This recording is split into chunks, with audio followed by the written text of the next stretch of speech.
Sud Radio, les clés d'une vie, Jacques Pessis. Sud Radio, les clés d'une vie, celle de mon invité. Vous avez connu la chaleur de l'Afrique avant de découvrir la froideur de montagne qui vous ont conduit vers d'autres sommets, ceux du classement des meilleures ventes dans les librairies. Si votre nouveau roman parle d'or, votre parole demeure d'argent. Bonjour Jean-Christophe Rufin. Bonjour Jacques Pessis. Alors, on se retrouve avec ce nouveau livre, D'or et de jungle, chez Calman Levy, qui est un roman dont on va parler, qui est un roman étonnant, presque de science-fiction, et ça, c'est pas votre habitude. Mais le principe des clés d'une vie, et vous êtes déjà venu il y a bien longtemps, c'est d'évoquer votre carrière à travers des dates clés. Donc, j'en ai trouvé certaines, et j'ai trouvé le 14 novembre 1986, votre première télé, La vie à plein temps sur Midi Atlantique, avec un certain Pierre Nicolas, qui vous interroge sur votre premier livre, Le piège humanitaire. Vous vous souvenez de cette télé? Pas du tout. Et ça dure un quart d'heure, et vous évoquez ce livre qui n'est pas un roman, mais qui est un essai. Ouais.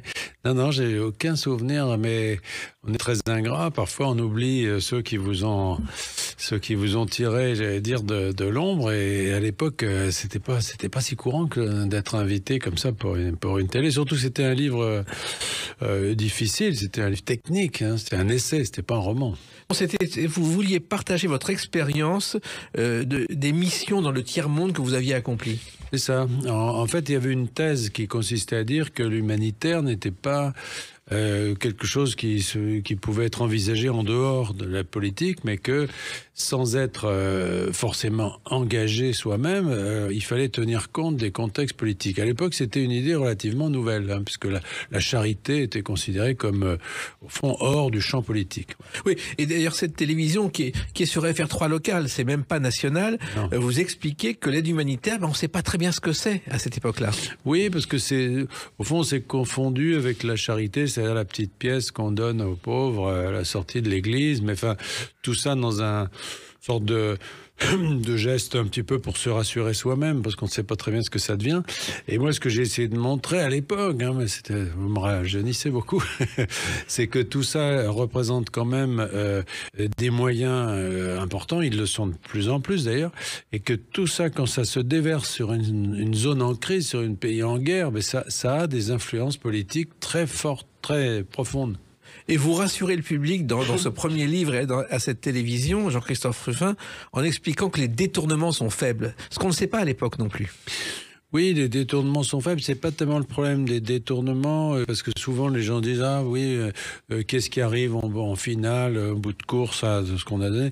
C'est pas tellement ça le problème. Le problème, c'est ce qu'on fait de ce qui arrive. Hein. C'est-à-dire qui s'empare de cette manne. Parce que dans une situation de guerre ou de révolution, si vous voulez, prendre le contrôle de l'humanitaire, c'est très important. On le voit avec toutes les polémiques autour de Gaza aujourd'hui, etc., de l'UNRWA et tout ça. C'est-à-dire que l'aide humanitaire, c'est un enjeu politique. Voilà. Et les détournements, c'est finalement marginal. Oui, et vous évoquez aussi les premières opérations humanitaires qui ont commencé en 1812.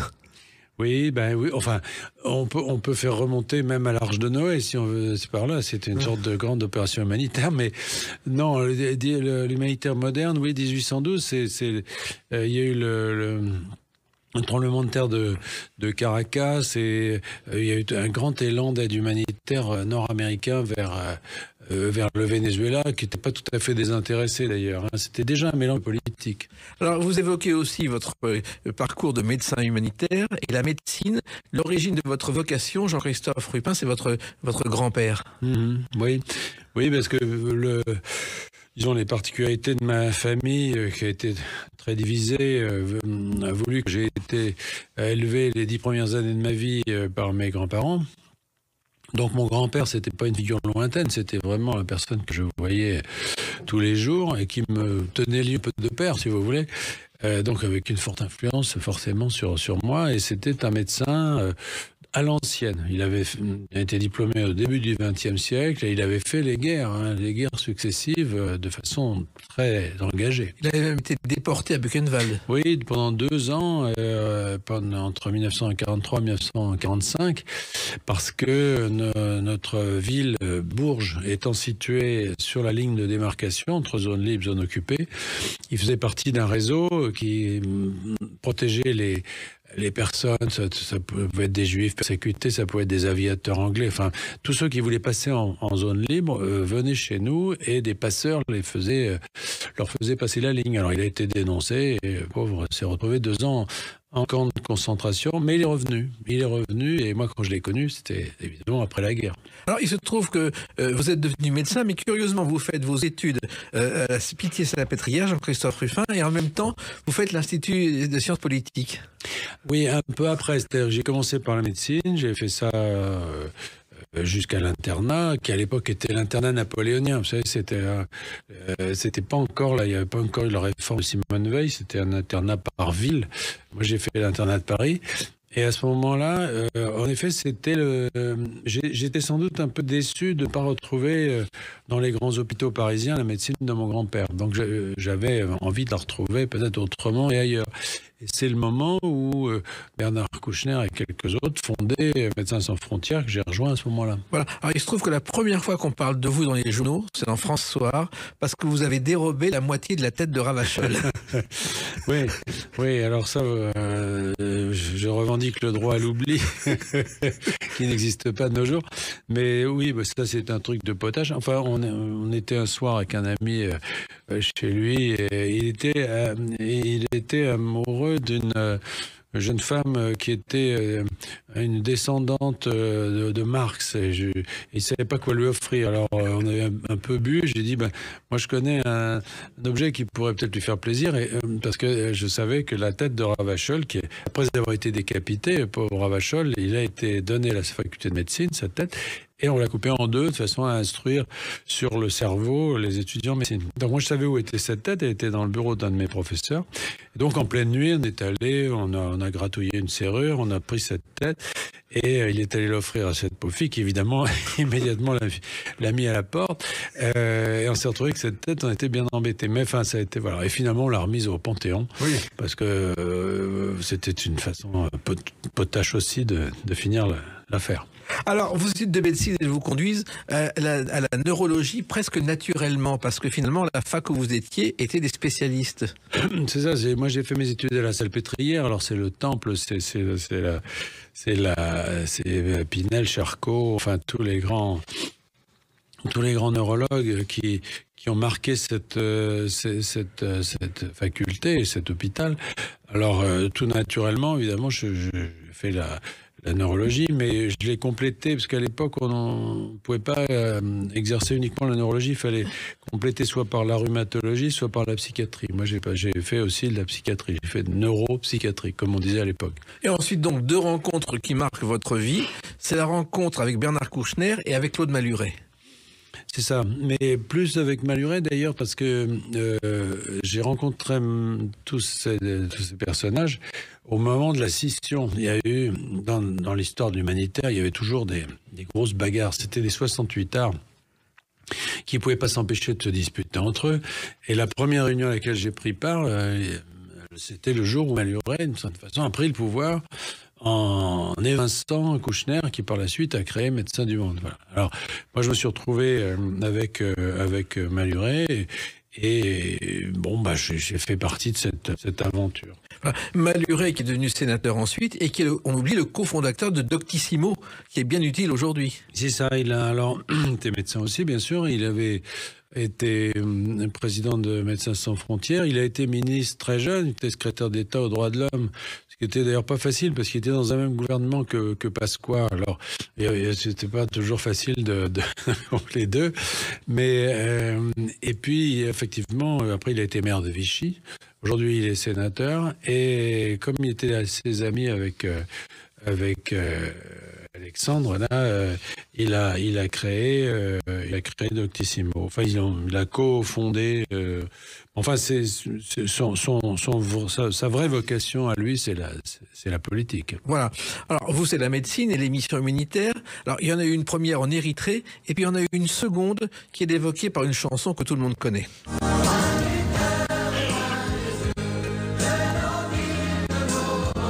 l'Éthiopie, Chanteurs sans frontières. Au départ, c'est Renaud qui l'a écrite, mais c'est une idée de Valérie Lagrange, comédienne, qui appelle Renaud et qui lui dit: est-ce que tu pourrais pas faire une chanson? Et il a changé 10 fois les paroles et ça a été un immense succès. C'était le We Are the World français. C'est ça. Et l'Éthiopie, pour vous, ça signifie quelque chose. Oui, parce que c'était une époque... vous savez, quand on s'engage dans ces missions humanitaires, la plupart du temps, en tout cas c'est ce que j'ai constaté avec mes amis, on reste très attaché à la première mission, c'est-à-dire à l'endroit où on a commencé. Alors j'ai connu des fous comme ça d'Afghanistan, parce que c'était voilà, et puis moi, d'autres du Cambodge par exemple. Et moi c'est vrai que l'Éthiopie a été un peu mon premier contact avec ce monde de l'humanitaire, avec l'Afrique aussi. Et j'y ai gardé évidemment beaucoup de liens avec ce pays. Oui, il y a eu aussi Action contre la faim, dont vous avez été directeur. C'est une autre... J'étais président, oui, j'étais président. Alors, ça a été créé un petit peu après par une sorte de groupe d'amis dont je faisais pas partie d'ailleurs. C'est autour de François Giroud, Jacques Attali, etc., qui avait créé cette organisation. J'en suis devenu après le président. Et c'est vrai que ça m'a ramené aussi vers l'Éthiopie. Oui, en même temps, c'était des risques à chaque fois. Oui, mais je pense qu'à l'époque, si vous voulez, les risques étaient beaucoup moins importants. Le monde était beaucoup plus structuré. Parce qu'il y avait la guerre froide et il y avait des zones d'influence. Ce qui faisait que, finalement, quand mettons que vous fassiez prendre en otage, par exemple, bon, c'est pas très agréable, mais enfin, on savait où vous alliez ressortir, parce qu'on avait des gens en face avec qui discuter. Il y avait les Soviétiques qui avaient un certain nombre d'alliés, de l'autre côté, les Américains avec un certain nombre d'alliés. Et au fond, le monde avait cet ordre, voilà, qui était pas forcément meilleur, hein, mais enfin, il était plus clair. Et puis ensuite, tout ça s'est terminé avec la fin de la guerre froide, et tous ces conflits ont commencé à tomber en quenouille. C'est-à-dire que c'est la situation à laquelle on assiste aujourd'hui, des groupes armés que personne ne contrôle, etc. Et aujourd'hui, c'est devenu beaucoup plus dangereux qu'à l'époque. Oui, et vous avez bifurqué vers d'autres choses. On va évoquer une autre date très importante pour vous, le 5 novembre 2001. À tout de suite sur Sud Radio avec Jean-Christophe Ruffin. Sud Radio, les clés d'une vie, Jacques Pessis. Sud Radio, les clés d'une vie, celle de mon invité Jean-Christophe Ruffin. Nous parlerons tout à l'heure d'Or et de jungle, votre nouveau roman passionnant chez Calman Levy et très original. Et on revient au 5 novembre 2001. Vous n'avez pas oublié cette date, bien sûr. Non. Puisque c'est le jour où vous avez le prix Goncourt pour Rouge Brésil. Alors, ça a été une surprise, vous attendiez à ça? Ah oui, c'est une surprise complète parce que déjà, vous savez, il y a... Les gens ont toujours des martingales et vous expliquent qui va avoir machin. Et moi, on m'avait dit, Gallimard l'a eu l'année d'avant, donc il n'y a aucune chance qu'il l'ait 2 années de suite, etc. Vous savez, bon. Et mon éditrice m'avait dit, pars en vacances. Comme ça, tu ne seras pas embêté. Et donc, j'étais parti en vacances, je ne pensais plus à tout ça. Et le matin, j'étais même allé... il y avait des bouteilles vides dans mon entrée. Je suis allé les porter dans un conteneur, vous savez, pour mettre les bouteilles vides. Et c'est là que j'ai, voilà, comme dit, t'as le prix Goncourt. Alors je suis arrivé un peu sans dessus dessous, voilà, parce qu'après évidemment le Goncourt c'est une espèce de rouleau compresseur. Surtout que j'ai eu la chance de faire un prix Goncourt qui a très bien marché. C'est-à-dire que vous savez, il y a des prix Goncourt qui correspondent plus ou moins au goût du public. Le mien a vraiment été un très grand succès. Et donc j'ai enchaîné des dizaines de rencontres comme ça dans toute la France. Ça a changé ma vie. Oui, parce qu'en plus, vous avez été élu au 10e tour, je crois, parce qu'il y avait Michel Houellebecq, Karine Thuil, Éric Emmanuel Schmitt, parce qu'il y avait un monde fou.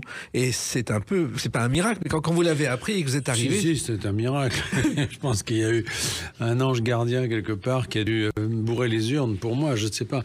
Non, en fait, je pense qu'il y avait c'est un moment où le jury Goncourt, qui était présidé à l'époque par François Nourricier, avait très envie d'un retour au romanesque, vous savez, parce que périodiquement, le Goncourt se dirige vers des livres plus de recherche, un peu formels, etc.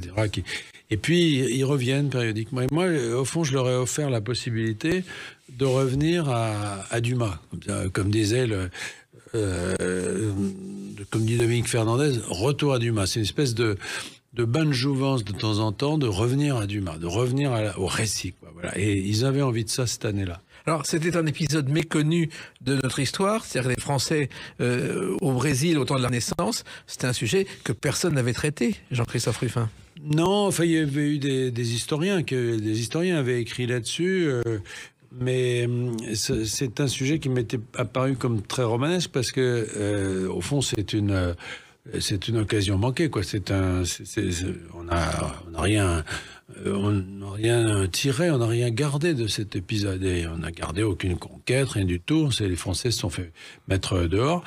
Et pourtant, comme un des rescapés de cette expédition est devenu le secrétaire de Montaigne, dans les Essais, a écrit ce chapitre célébrissime des cannibales, dans lequel il crée cette notion du bon sauvage. Et tout ça est né là, pendant cet épisode. Alors je trouvais que c'était très riche. Et le Brésil, vous le connaissez bien, puisque vous avez vécu à 2 reprises, je crois, d'abord comme attaché culturel et de coopération, et ensuite comme attaché culturel à Recife. Oui, j'étais à Recife. Bon, je n'étais pas surchargé de travail parce que c'est un tout petit poste et ça m'a donné l'occasion surtout d'apprendre le portugais, de voir un peu le pays, sans le connaître encore très bien parce que c'est un pays tellement grand. À l'époque, j'ai surtout connu le nord-est, c'est-à-dire toute cette zone fascinante qui va de Fortaleza à Salvador de Bahia. Voilà, et en effet, je voulais écrire sur le Brésil. C'était après mon retour d'ailleurs, hein, j'étais revenu en France. Et quand j'ai abordé ce sujet, j'ai eu le bonheur, si vous voulez, en écrivant le livre, de me retrouver dans la chaleur et dans la couleur de Rio, quoi. J'étais vraiment très heureux. Il y a un bab très célèbre à Recife, je ne sais pas si vous le savez, en face du palais du gouverneur. Il aurait servi d'inspiration à Antoine de Saint-Exupéry de passage pour Le Petit Prince. Ah, je ne savais pas. Et il est très visité aujourd'hui. Mais comment vous retrouvez, vous médecin humanitaire, comme attaché culturel au Brésil? C'est assez simple, c'est-à-dire qu'à la fin du gouvernement Chirac de l'époque, dans lequel Claude Malhuret était secrétaire d'État aux droits de l'homme, moi je l'avais rejoint dans son cabinet. On était pas surchargé de boulot, c'est non plus là, parce que le pauvre Malhuret n'avait à cette époque-là pas beaucoup de pouvoir dans ce gouvernement. Et je l'avais accompagné pendant cette période. Et puis à la fin, on m'a dit, voilà, est-ce qu'on peut te remercier d'une certaine manière? Est-ce que tu souhaites voilà. Et moi, je voulais avoir une expérience aussi, pas seulement des ONG, mais de la fonction publique. Je voulais voir un peu ce que c'était que la coopération côté public. Alors, on m'a nommé au Kenya comme conseiller culturel. L'ambassadeur n'a pas voulu parce qu'il ne voulait pas d'un médecin, surtout d'un psychiatre. Mais quand j'ai rencontré, j'ai compris pourquoi d'ailleurs. Et donc, on m'a dit, écoute, il veut pas, alors choisis ce qui reste en quelque sorte. Et c'est là que, un peu par défaut, mais je ne l'ai pas regretté du tout, je suis allé au Brésil. Et les Français ont connu une danse brésilienne très célèbre juste après la guerre grâce à cette chanson. Aïe, aïe, aïe, Maria, Maria de Bahia. Je ne sais pas si vous connaissez Maria de Bahia de Reventura. En fait, l'orchestre s'exile pendant la guerre en Amérique du Sud et au Brésil. Et Paul Misraki, le compositeur, entend la samba brésilienne. Et c'est comme ça qu'il imagine la première samba brésilienne en France. Ça, je ne savais pas. C'est assez étonnant. Alors, finalement, le roman est venu après, mais romancier, ce n'était pas du tout votre vocation au départ, Jean-Christophe Ruffin. Non, enfin... peut-être qu'inconsciemment, ça l'était quand même, parce que j'ai toujours aimé raconter des histoires et j'ai surtout toujours aimé lire des histoires. Et donc, moi, dans mon enfance, si vous voulez, il n'y avait pas beaucoup d'autres éléments pour s'évader. Si vous voulez, moi, j'étais dans une ville... le cinéma, la télévision, ça n'existait pratiquement pas. Enfin, le livre et le roman, ça restait vraiment le seul espace d'évasion pour moi. Donc c'est assez logique qu'au bout d'un moment, je me sois dirigé vers ça. Oui, mais en même temps, tout en faisant des romans, vous avez eu d'autres activités. Par exemple, vous parliez de libération. Vous avez un jour fait libérer des otages au Kosovo, je crois. Oui, mais alors ça, si vous voulez, c'est parce que une fois que j'ai eu cette activité au cabinet de Claude Malhuret, J'ai connu, c'est comme ça que j'ai connu François Léotard, que j'aimais beaucoup. Et vous avez travaillé d'ailleurs au ministère de la Défense? Voilà, c'est lui qui m'a appelé à ce moment-là à son ministère pour m'occuper des opérations de maintien de la paix. Là, il y avait ces histoires d'otages. Et on m'a dit, puisque tu as un peu l'habitude de ces zones de conflit, de ces zones un peu troubles, vas-y. Et donc là, j'ai fait une série de missions comme ça, un peu secrètes, si vous voulez, pour libérer des otages ou pour négocier des choses qui ne pouvaient pas être faites, disons, par la diplomatie officielle. Et en même temps, vous avez fait un jour une conférence, un séminaire à l'école de guerre sur le thème ONU et maintien de la paix. Oui, parce que les militaires ont un peu découvert, si je puis dire, après la fin de la guerre froide, ces nouvelles opérations de maintien de la paix, parce que c'est devenu, j'allais dire, dans les années 90, c'est devenu une espèce de mode. Il y en a eu partout. Et c'est vrai que nous, avec l'humanitaire, on avait une expérience de ça, que les militaires, assez intelligemment, ont essayé de confronter à la leur. Au fond, il fallait rapprocher ces deux mondes, ce monde de l'humanitaire, ce monde des militaires. Et mon séminaire, qui a duré plusieurs années, j'ai fait ça plusieurs années, était très fructueux. D'ailleurs, après, j'ai découvert un certain nombre de mes anciens élèves qui sont chefs d'état-major des armées, le grand chancelier de la Légion d'honneur, je l'ai connu dans ces circonstances, etc. Ils ont pris du galon, moi pas, mais finalement, au fond, on a créé une sorte de lien qui n'existait pas, parce que les humanitaires, ils s'en méfiaient beaucoup, les militaires. Les militaires disaient, ces humanitaires, c'est des chevelus, anarchistes, machin, etc. Et les militaires, les humanitaires les voyaient comme des espèces de types au crâne rasé, etc. Alors moi, j'ai rapproché un peu les deux mondes. Et quand vous parlez de la médecine, qui est quand même votre base, vous dites, la médecine m'a permis de m'ouvrir à l'école de la vie. Oui, mais ça, c'est vrai, parce que, si vous voulez, je crois qu'il y a peu de formations qui vous mettent aussi tôt et aussi intensément en contact avec la vie, mais pas ce qu'elle a de superficiel, la vie, ce qu'elle a de terrible, c'est-à-dire la souffrance, la mort, la maladie, le deuil, les séparations, la violence, enfin tout ça. Bon, quand vous êtes médecin, moi j'ai été interne des hôpitaux de Paris à 23 ans, vous vous rendez compte? Alors que je recevais police secours, les gens m'amenaient, les policiers m'amenaient tous les drames qu'ils avaient trouvés dans la rue autour, et puis débrouillez-vous. Donc c'est une école extraordinaire. Il y a eu d'autres choses, et justement c'est un rapport à l'école qu'on va évoquer à travers une autre date, le 4 novembre 2016. À tout de suite sur Sud Radio avec Jean-Christophe Ruffin. Sud Radio, les clés d'une vie, Jacques Pessis. Sud Radio, les clés d'une vie, mon invité est Jean-Christophe Ruffin. Nous parlerons tout à l'heure d'Or et de jungle, ce roman chez Kalman Levy que vous publiez. Et le 4 novembre 2016, ça vous intrigue. En fait, je crois que c'est votre postérité. Votre nom est attribué à l'école élémentaire de Vignoux-sur-Barangeon et vous venez à l'inauguration. Ah oui, ça m'a beaucoup touché, parce que c'est vrai que je reste très attaché à ma région du centre, et Vignoux, c'est à côté de Vierzon, c'est entre Bourges et Vierzon. Voilà, et en effet, de savoir que ces enfants qui étudient. Moi, j'ai aussi une médiathèque à Sens qui porte mon nom. Oui. C'est c'est très touchant.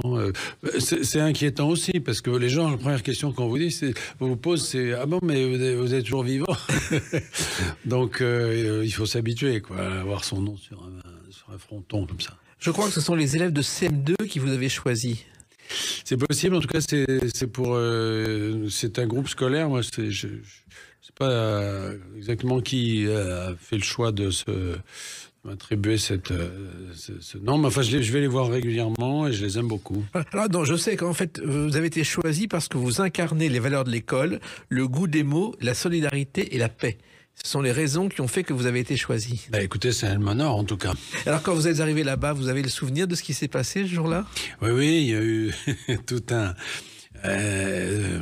C'était toute une réception avec les corps constitués, il y avait les représentants des préfets, des machins, voilà, et puis les enfants surtout, et le corps enseignant bien sûr, mais les enfants c'est très très touchant, parce que imaginez-vous, nous dans notre génération on ne donnait pas les noms de personnes vivantes, enfin, donc je pense qu'ils sont encore un peu dans cette idée-là, c'est-à-dire que s'ils sont au collège Victor Hugo, ils s'attendent pas à voir arriver Victor Hugo.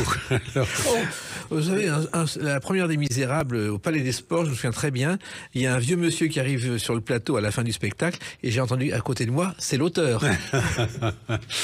Oui, ben voilà. Donc, non, mais en même temps que les CM2 vous choisissent, vous ne faites pas vraiment des romans pour les CM2, Jean-Christophe Rumin. Non, mais je pense que les enseignants ont dû leur tenir un peu la main. Mais cela dit, moi j'ai des romans comme par exemple Le Collier Rouge. Oui. Ils sont beaucoup étudiés par les professeurs. D'ailleurs, il y a une édition scolaire là, qui va apparaître parce que c'est un texte relativement court et qui est l'interface de la littérature et de l'histoire. Et donc, comme les professeurs maintenant sont obligés de faire des groupes de travail communs, si vous voulez, entre ces différentes disciplines, bah c'est pas mal. Et ils se servent de certains livres. Alors, voilà, évidemment, les plus gros livres, plus compliqués, c'est difficile, mais ces livres-là, ils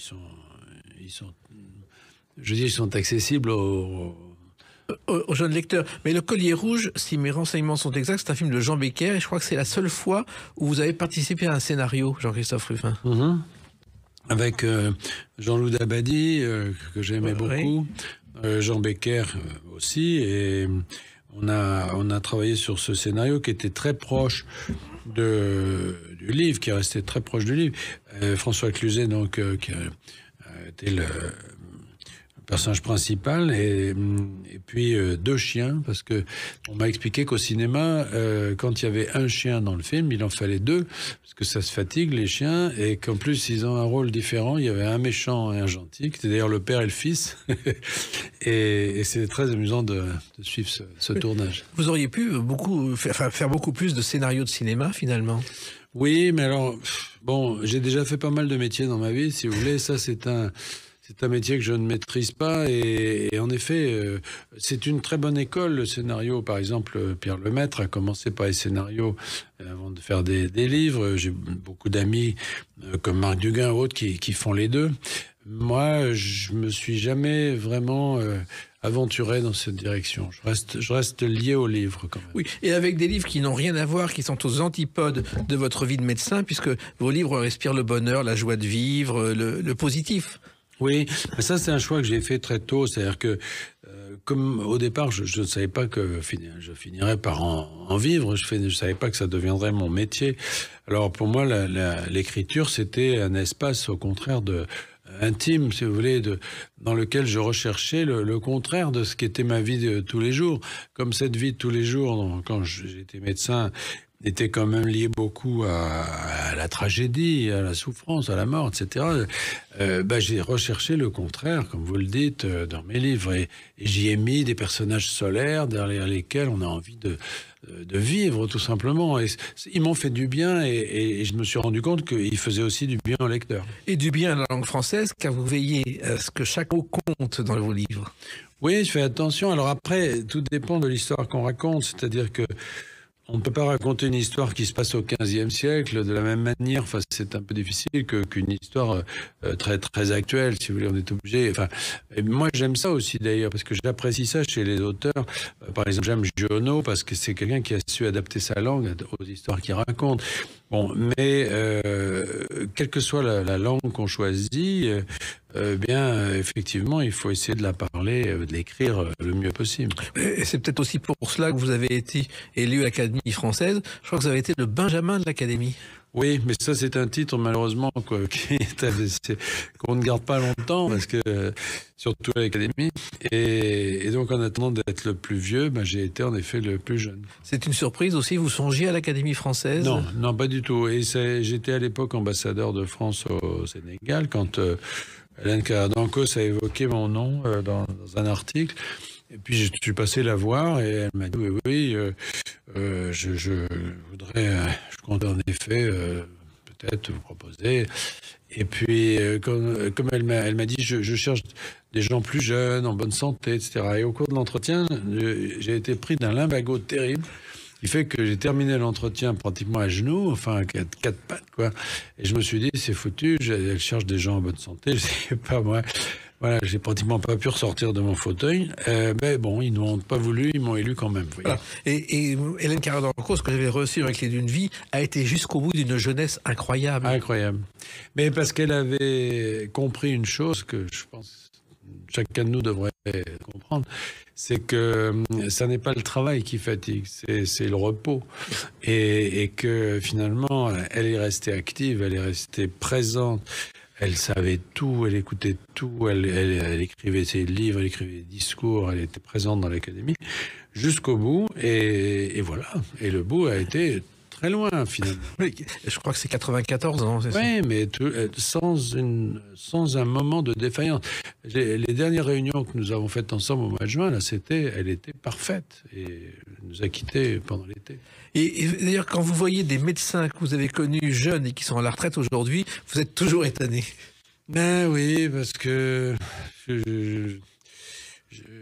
finalement, je les envie pas. À un moment donné, je les ai enviés parce que je me suis dit, au fond, ceux qui ont gardé une rectitude dans leur carrière, comme ça, qui sont toujours là, finalement, c'est plus simple, leur vie est plus simple que la mienne. Et aujourd'hui, finalement, je suis assez heureux d'avoir un peu déraillé parce que, en quittant les rails que m'offrait la médecine, je suis entré dans quelque chose de beaucoup plus libre et sans fin, finalement. Hein. Oui, parce que vous êtes, c'est ce qu'on dit de vous, Jean-Christophe Ruffin, dans la tradition des écrivains diplomates. Oui. Il y a eu Romain Gary, il y a eu Paul Claudel, d'ailleurs qui s'est converti au catholicisme, qui pensait rentrer dans les ordres et qui finalement a choisi la diplomatie. Oui, alors, diplomates ou les écrivains médecins aussi. Moi, je ne crois pas beaucoup à ces prédestinations de fonctions, si vous voulez. Je pense que c'est un peu une coïncidence et qu'il y a quand même une immense majorité de diplomates qui ne sont pas écrivains et qui ne le seront jamais, et inversement. Mais je me reconnais dans certains parcours, par exemple, évidemment, celui de Romain Gary. Enfin, je me reconnais. En tout cas, j'ai beaucoup d'admiration pour lui. Mais il y en avait d'autres que j'ai connus, comme Pierre-Jean Rémy, par exemple. Oui. Jean-Pierre Angrémy, qui était un diplomate de talent et de carrière, hein, et qui a aussi suivi la voie littéraire. Donc, c'est... En fait, je pense que tous ces métiers qui vous mettent en contact avec le monde, finalement, que ce soit la médecine ou la diplomatie, vous fournissent une matière. Alors cette matière, on arrive à la travailler ou pas, pour en faire autre chose, pour en faire un livre. Et ceux qui y arrivent, évidemment, ils ont un gisement à leur disposition. Pierre-Jean Rémy, je me souviens, il travaillait tout le temps. J'étais allé l'interviewer au bord de sa piscine l'été. Il était en train d'écrire un livre. Oui, c'était presque de la graphomanie. Alors, évidemment, avec une rançon qui était que c'était très inégal ce qu'il faisait. C'est-à-dire que il y a eu de très bons livres, très forts.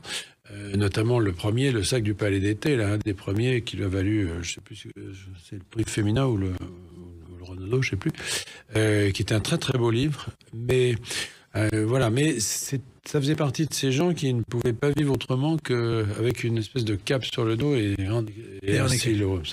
Vous aviez d'autres occupations aussi. Et il y a une chanson qui résume l'un de vos voyages, l'une de vos missions. Je vais aller m'éclater au Sénégal. Martin Circus, je m'éclate au Sénégal. C'est vrai que vous êtes éclaté au Sénégal. Vous avez été aussi diplomate là-bas. Je crois que c'est le premier succès de Martin Circus, d'ailleurs, du groupe. Et vous avez été, je crois, ambassadeur de France au Sénégal. Oui, j'ai été ambassadeur pendant 3 ans. C'est-à-dire la durée normale d'un séjour d'ambassadeur. C'est un poste passionnant, dans un pays passionnant, très difficile, parce que les liens avec la France sont très étroits. Évidemment, c'était le pays peut-être le plus proche, le pays d'Afrique le plus proche de la France.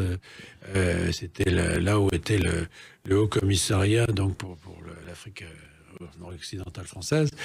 Et il y a des liens tellement proches, il y a tellement de Sénégalais ici, il y a tellement de Français là-bas que l'ambassadeur est évidemment dans une situation presque parfois de préfet vis-à-vis des Français qui sont là-bas. On lui demande de représenter tous les services de l'État. Et puis pour les Sénégalais, il y a toute cette question de la circulation des visas, etc. Enfin, tout ça est très sensible, très lourd, très difficile, mais passionnant. En même temps, je crois que vous avez traqué des fuyards d'Al-Qaïda là-bas. Oui, parce qu'un soir, en effet, première année de mon arrivée dans le poste, il y a eu un attentat en Mauritanie, des Français qui étaient en voyage, qui se sont fait mitrailler comme ça, un survivant que j'ai fait venir à Dakar parce que c'était plus proche pour le faire opérer. Et en effet, on a repéré les assassins et on les a fait suivre et on a réussi à les capturer en Guinée-Bissau. Guinée-Bissau, où je n'étais pas ambassadeur. J'avais un confrère là-bas qui était aussi un écrivain, qui s'appelait Jean-François Parot, qui avait écrit la série Nicolas Le Floch, tout ça, qui a été adapté sur France 2. Alors c'est très, très drôle, parce qu'il y avait deux ambassadeurs côte à côte, mais Parot avait d'autres méthodes, lui, il fallait pas le réveiller, par exemple, la nuit. Donc les policiers qui traquaient ces coupables, tant que Parot dormait, m'appelaient moi, parce que lui était en majesté dans son poste. Enfin bref, on s'y est mis tous les deux, on a fini par les arrêter. Ce sont des souvenirs fabuleux, tout ça. Oui. Il y a matière à chaque fois à des livres, non? Pas toujours, mais en tout cas, ça peuple les livres. Moi, je ne peux pas écrire sans peupler mes livres de choses vécues. Si vous voulez. Alors, il y a aussi du vécu, justement, dans votre nouveau livre qu'on va évoquer à travers la date du 7 février 2024. À tout de suite sur Sud Radio avec Jean-Christophe Ruffin. Sud Radio, les clés d'une vie, Jacques Pessis. Sud Radio, les clés d'une vie, mon invité Jean-Christophe Ruffin. On a évoqué votre parcours de médecin, d'ambassadeur, tout ce que vous avez pu faire jusqu'à aujourd'hui, y compris des livres. Et le 7 février 2024 est sorti ce roman d'or et de jungle. Alors, ce qui est étonnant, c'est que vous avez aussi écrit beaucoup de livres sur le passé. Et là, on est carrément dans l'anticipation, l'histoire d'un coup d'État sans la moindre arme à feu par la technologie. Oui, alors c'est une anticipation proche, parce que je pense que tout ce qui est raconté, si ça n'a pas déjà eu lieu, peut en tout cas survenir très très vite. C'est-à-dire, j'aime bien cette idée, si vous voulez, de poser une loupe sur la réalité et de grossir un tout petit peu des choses qui ne sont pas encore visibles, mais qui sont déjà là. Oui, l'idée de départ, bon, il y a un mot que l'académicien que vous êtes ne devrait pas employer, mais pourtant il faut l'employer, c'est fake news, car tout est parti de là. C'est ça. Alors je crois que les Québécois parlent d'infox, mais on a du mal à remplacer cette... Oui, c'est-à-dire que l'idée qui sous-tend le livre, c'est qu'en effet, aujourd'hui, les coups d'État, la technique de coup d'État, s'emparer d'un pays, c'est une technique qui a changé, qui va changer, qui est en train de changer, qui peut changer grâce aux nouvelles technologies. C'est-à-dire que, prenons un exemple, dans le coup d'État classique, qu'on connaît depuis toujours, une des premières choses consiste à s'emparer de la radio-télévision locale pour pouvoir prendre le micro et communiquer à la population. Bon, ça, c'est pas la peine aujourd'hui. Vous n'avez pas besoin de prendre d'assaut. Vous pouvez inonder les réseaux sociaux et voire même prendre le contrôle de cette radio sans tirer un coup de feu, simplement par l'utilisation des moyens numériques. Le piratage, c'est ça, c'est le principe. Et je crois qu'il y a d'ailleurs un cas qui s'est produit et que vous évoquez dans la postface du livre, c'est en Californie. Oui, en Californie, les grandes entreprises du numérique ont très envie au fond, de devenir le plus indépendantes possible, parce que elles arrivent à faire des choses aujourd'hui qui ne leur sont pas toujours possibles. Par exemple, mettons le clonage humain, par exemple, qui est une possibilité technique, il a été interdit. Il y a des tas de choses comme ça, quand on touche le transhumanisme, etc., qui ne sont plus possibles. Donc les grandes entreprises du numérique ont envie de se sortir un peu de la contrainte qui leur est imposée, finalement, par l'État fédéral, et certains ont proposé l'indépendance de la Californie. Ce qui est évidemment pas possible, parce que les États-Unis ont connu la guerre de sécession et ne laisseront jamais un morceau partir comme ça. Mais ça montre qu'en tout cas, ils peuvent avoir envie un jour d'avoir leur propre État, de façon à avoir leur propre liberté. Surtout qu'ils en ont les moyens. Ils en ont les moyens, parce qu'aujourd'hui, quand vous regardez les États dans le monde, il y en a de plus de 200. Vous en avez une grande majorité qui sont pauvres, qui sont petits, qui sont mal défendus. Et quand vous comparez leur budget à celui des grandes entreprises de la tech, là, Google, Amazon, Facebook, etc., c'est de l'ordre de 1 à 300. Google, je crois, 300 fois le budget d'un pays comme... je ne sais pas, comme la Barbade, si vous voulez. Alors, il se trouve aussi que l'idée de ce roman est née, je crois, lors d'une conversation il y a bien longtemps, Jean-Christophe Ruffin. Oui, c'était avec le président du Sénégal qui m'avait raconté ça, qui m'avait raconté que lorsqu'il était dans l'opposition, on lui avait proposé, une entreprise était venue lui proposer de le mettre au pouvoir et de lui organiser, au fond, un coup d'État clé en main, en disant, écoutez, on s'occupe de tout, on vous met au pouvoir, et puis vous nous paierez après. Bon, évidemment, il avait refusé. Mais ça montre que c'est un peu un des arguments du livre, mais qui est un roman, hein, je rassure les auditeurs, là on en parle de façon un peu technique, mais c'est un roman, c'est-à-dire que tout ça se déploie, j'allais dire, en suivant des personnages, bien sûr, mais c'est l'argument du livre, c'est un coup d'État clé en main, suivi pas à pas, comment on prend le pouvoir dans un pays. Voilà. Alors, il y a une société de sécurité privée qui s'en mêle, et dans cette société, il y a une jeune femme, Fiona, qui va être l'héroïne du livre. C'est ça. Alors, elle est un peu en décalage, c'est-à-dire que c'est une femme qui a une passion, c'est la mer, c'est la plongée, etc. Mais elle a aussi une famille qui est un peu divisée, et l'image au-dessus d'elle, comme ça, toujours flottant, d'un grand-père, qui a été justement un de ces mercenaires de type Bob Denard, si vous voulez, des années. Et cette idée un peu romantique est toujours restée en elle. Ce qui fait que par rapport aux autres personnages qu'elle va croiser, et qui, eux, sont plus investis, je dirais, directement dans des jeux de pouvoir ou d'argent, elle est plus motivée par une forme de romantisme. Et donc, elle permet de raconter cette histoire en suivant ces personnages plus durs, mais aussi en prenant de la distance par rapport à eux. Et c'est un personnage assez riche, et en tout cas suffisamment riche pour que ce soit à travers elle que j'ai eu envie de raconter l'histoire. Oui. Au départ, elle est serveuse dans un café, et puis elle va suivre ses mercenaires par amour et par passion. Oui, alors elle est serveuse parce qu'elle attend. En fait, elle est surtout, comme c'est une ancienne championne de plongée, elle encadre des. Elle est plongeuse, c'est vrai.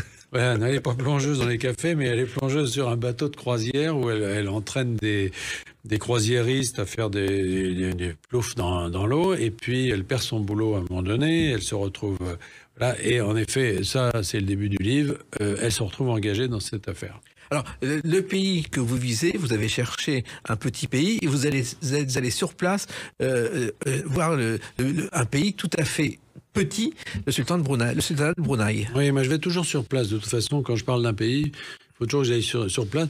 Le sultanat de Brunei, c'est un pays fascinant parce qu'il est situé dans cette immense île de Bornéo. Il fait 2 fois la France, qui est une île couverte de jungle, qui est partagée entre la Malaisie et l'Indonésie. Brunei, c'est un tout petit confetti, c'est grand comme un département français, si vous voulez, avec une très petite population, mais très riche. Ce qui fait qu'au fond, c'est un terrain de narratif extraordinaire. Vous pouvez raconter une histoire sur une espèce de petite unité de lieu, comme une scène, si vous voulez. Et c'est cette scène que j'ai choisie, alors évidemment, je suis allé voir. Vous avez été frappé par le côté choc de plomb qu'on a à l'intérieur. Oui, parce que le sultan est enfermé dans son palais et fait un peu ce qu'il veut. À l'intérieur, il y a eu pas mal de scandales d'ailleurs autour de ses mœurs et de son frère surtout d'ailleurs. Mais alors autour, dans le pays, il serre la vis, parce que c'est une façon de calmer les plus fondamentalistes. Donc il impose la charia intégrale, c'est assez rigoureux. Et c'est vrai que c'est un pays où il n'y a pas de spectacle, il y a évidemment pas d'alcool, il y a peu de distractions, et c'est assez oppressant, oui. Alors, je me suis un peu renseigné, il a un palais de 1788 pièces, oui. Il a 7000 voitures de luxe recouvertes d'or et une vingtaine d'avions privés. Oui, alors les voitures de luxe, elles sont pas toutes... Il y a des Ferrari, il aime beaucoup les Ferrari. Il a une Rolls couverte d'or, en effet. Oui, avions, bien sûr, des yachts aussi. Tant qu'à faire. Oui. Et vous l'avez rencontré, je crois. Alors, je l'ai croisé quand il est venu au Sénégal. Oui, je ne peux pas dire que je sois intime avec lui, mais j'étais là comme ambassadeur, et il faisait partie il conduisait sa délégation, donc je l'ai vu à ce moment-là. Et il a pas mal de problèmes, mais il a quand même un psy que vous avez rencontré. Alors, c'est probablement le psy de son père. C'est-à-dire que ça, c'est dans une autre vie.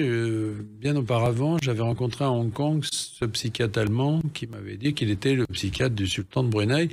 Et ce psychiatre allemand avait un peu un trou dans sa biographie, vous voyez, entre 1945 et 1955. Donc, on pouvait se demander un peu ce qu'il avait fait pendant la guerre. Enfin, je ne me le demandais pas, j'en étais à peu près sûr. Voilà. Donc, qu'est-ce qu'il faisait à Brunei? Je ne sais pas. Mais je l'ai imaginé quand même dans le livre.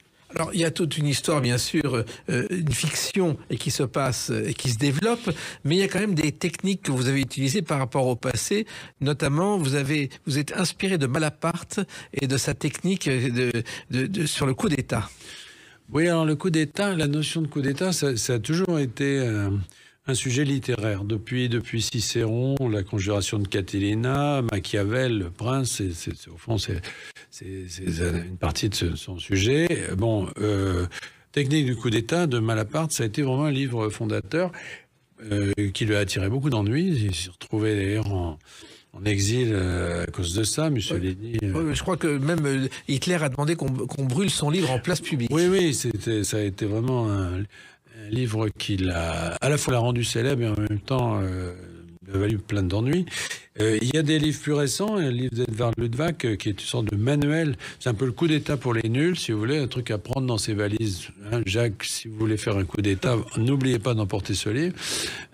Voilà, mais donc finalement, moi je n'ai fait que prolonger ça en essayant d'apporter une autre pierre. Un autre type de coup d'État, plus inspiré par les techniques d'aujourd'hui, le numérique, etc.